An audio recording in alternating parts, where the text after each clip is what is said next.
I will explain conjunction and its kind. So you have to confirm that what is the role of the conjunction in your sentence.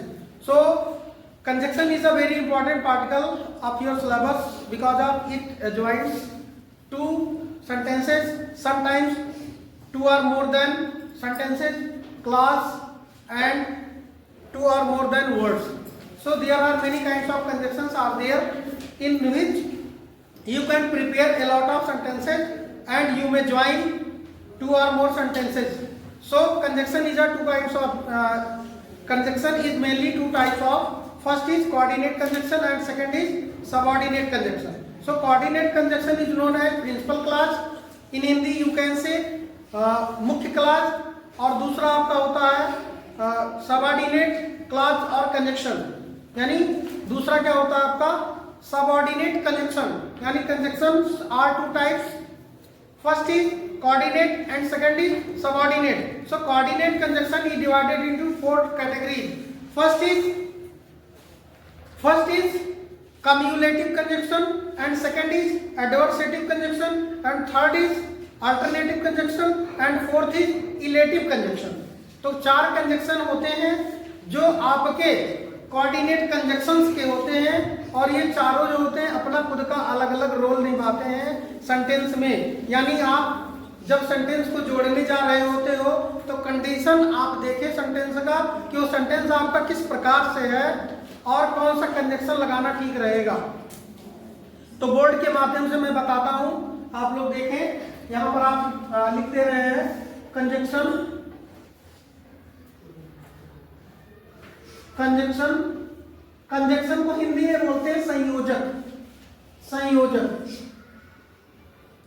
संयोजक संयोजक का मतलब joint करने के लिए sentence को, यानी कंजक्शंस आर टू टाइप्स. वैसे तो बेसिकली फाइव बॉयज के हिसाब से हम लोग काम चला देते हैं, लेकिन कंजक्शन जो होते हैं बेसिकली टू टाइप्स के होते हैं. First is coordinate conjunction.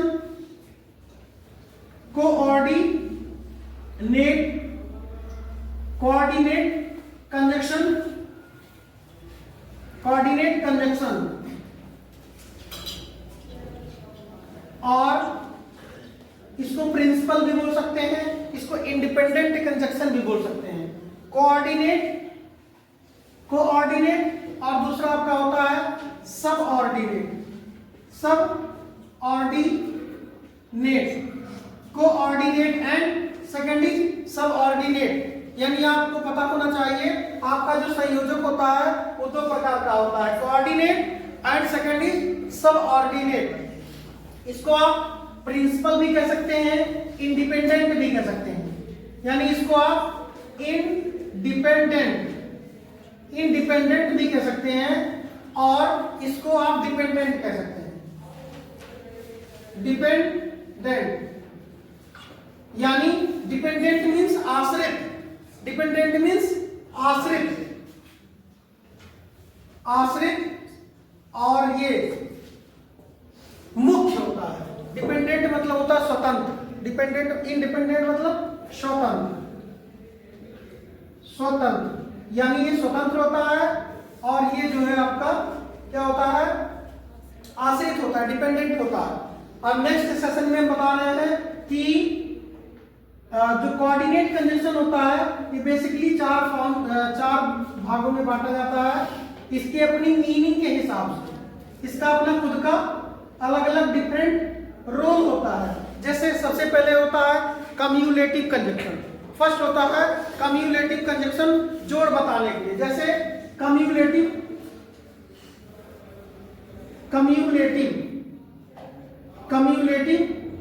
सबसे पहले होता है कम्युलेटिव.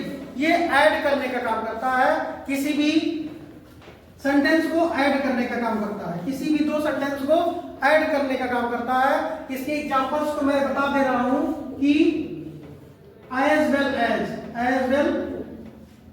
कह सकते हैं या and कह सकते हैं. समझने के लिए and कह सकते हैं.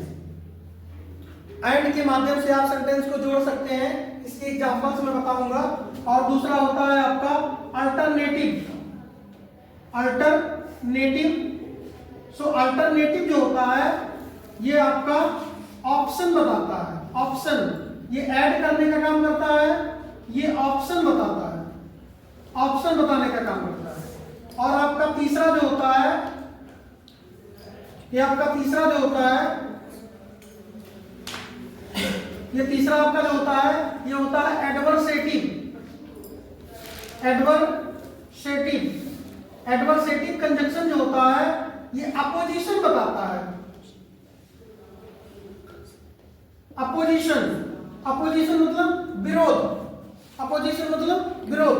जैसे बट की बात कर लो, बट, यट की बात कर लो, ठीक है, एल्स की बात कर लो। और आपका अल्टरनेटिव जो होता है, ये ऑप्शन बताता है, जैसे और है ना, और। फिर आपका आता है इलेटिव कंजंक्शन। इलेटिव जो होता है, ये आपका रिजल्ट बताता है, रिजल्ट, या आप कह सकते हैं रिस्पॉन्स। यानी इलेटिव कंजंक्शन जो होता है वो आपका रिस्पॉन्स बताता है। जैसे जो ये होता है आपका रिस्पॉन्स बताता है, जैसे सो, या फिर ये बताता है आइदर और, नाइदर नॉट। ये सारे कंजंक्शन जो होते हैं, ये आपके परिणाम बताते हैं। और ये सारे क्या होते हैं, ये ऑपोजिशन बताते हैं, विरोध बताते हैं। ये क्या होते हैं, अल्टरनेटिव बताते हैं। एग्जाम्पल बता देते हैं चारों के। नंबर 1, जैसे रीमा एंड सीमा आर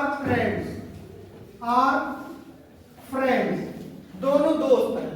तो रीमा जो है और सीमा जो है, ये दोनों दोस्त हैं। यानी आप ये कह सकते हैं कि कम्युलेटिव जो होता है वो जोड़ का काम करता है, लेकिन दो बराबर के सेंटेंसेस को या दो बराबर के अर्थ वाले वर्ड को, कोई मीनिंग प्रॉपर रहेगी तभी, विरोध वाला नहीं जुड़ता है, रिस्पॉन्स वाला नहीं जुड़ता है, लेकिन बराबर वाले जुड़ते हैं। जैसे ऑप्शन कह दिया गया सेकंड वाले में, डू और डाई, करो या मरो। नेक्स्ट आपका हो गया he attended the board exam but he failed यानी उसने बोर्ड का एग्जाम दिया लेकिन वो फेल हो गया। अपोजिशन, दोनों का अपना अपना अपोजिशन है, इसमें पॉजिटिविटी है, इसमें निगेटिविटी है, यानी विरोध बताने का काम करता है। तो यानी एडवर्सेटिव जो होता है ये अपोजिट मीनिंग देता है, पहले पार्ट के सेंटेंस के भाग से दूसरे पार्ट के भाग से, पहले जो रहेगा उसका प्रत्युत्तर देगा दूसरा, तो उसको आप कह सकते हैं एडवर्सेटिव। यद्यपि नहीं, यट मतलब यद्यपि नहीं या फिर भी नहीं, जैसे स्टिल भी कह सकते हैं, स्टिल भी इसमें आएगा, ठीक है। स्टिल मतलब होता है, स्टिल मतलब जब तक कि नहीं, जैसे जब तक कि नहीं तुम बिजली का भुगतान करते हो तब तक तुमको बिजली की व्यवस्था नहीं मिलेगी, है ना। तो ये हो जाएगा। नेक्स्ट आपका हो जाता है सो। नेक्स्ट आपका होता है सो से आप जो है बना सकते हैं, जैसे Radha worked hard, so she got first rank in board exam. अब सो मतलब परिणाम बता रहा है, so she got the first rank in the board exam. और राधा वर्कड हार्ड, है ना, राधा वर्कड हार्ड, इसने कठिन परिश्रम किया इसलिए उसका रिजल्ट अच्छा गया। यानी कहने का तात्पर्य है कि इलेटिव कंजक्शन एक प्रकार का कंजक्शन है जो परिणाम बताता है पहले सेंटेंस के हिसाब से। तो ये आपका होता है कोऑर्डिनेट कंजक्शन। कोऑर्डिनेट कंजक्शन मैंने 4 बताया, और जो आपका कम्युलेटिव होता है, दूसरा आपका अल्टरनेटिव होता है, तीसरा आपका एडवर्सेटिव होता है, और चौथा आपका इलेटिव होता है। फिर आपका होता है सबऑर्डिनेट कंजक्शन। सबऑर्डिनेट कंजक्शन इसमें बहुत सारे होते हैं, लेकिन कुछ बिफोर, आफ्टर, व्हेन, ऑलवेज। तो इस तरीके के बहुत सारे वर्ड्स होते हैं। उसमें एक दो जैसे व्हेन हो गया, तो इसका एक सेंटेंस बना के बता दे रहे हैं कि सबऑर्डिनेट कंजक्शंस जो होते हैं वो क्या होते हैं। दो सेंटेंस के बीच में अगर एक सेंटेंस आपका आश्रित होता है किसी दूसरे वाक्य पर, तो वो सेंटेंस आप मान के चले कि वो सेंटेंस आपका जो होता है वो सबऑर्डिनेट होता है।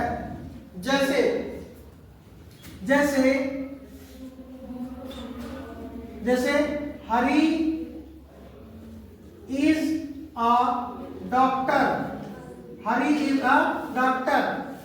अ doctor who met me yesterday।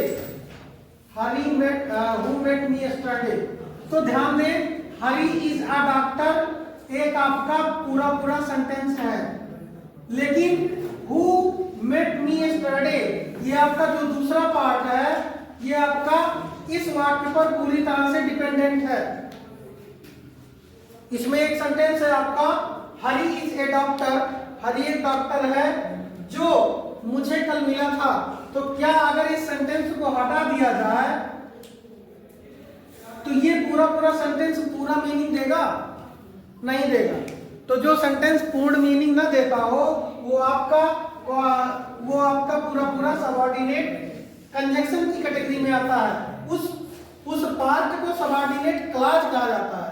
और जिस पार्ट में सबऑर्डिनेट क्लॉज लगा